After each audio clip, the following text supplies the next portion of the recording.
আজ আবার চলে এসেছি একটা ছোট্ট ভিডিও নিয়ে। আশা করি ইউটিউব এবং ফেসবুক থেকে যারা দেখছো তারা ফলো করবে এবং সাবস্ক্রাইব করবে।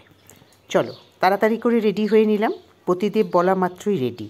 ওর একটা কাজ আছে, আর যাব দৌমুহনীতে মাছ দেখতে। মাছ কিনবো পছন্দ হলে।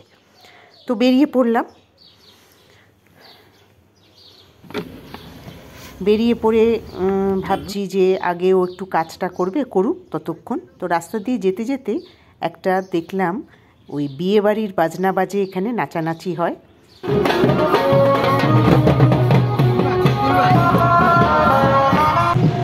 ভালোই লাগছিল এটা তুলতে, ওই জন্য একটু ভিডিও করে।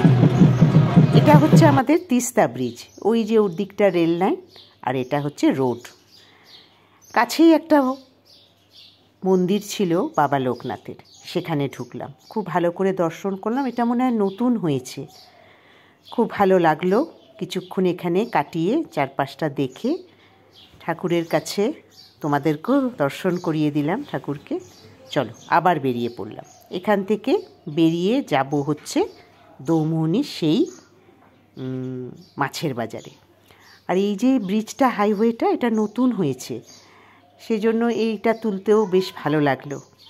পৌঁছে গেলাম আমরা মাছ দেখতে। এখানে সব লোকাল মাছ রাখে, আর এখানে মাছ কিনতে দূর দূর থেকে লোক আসে।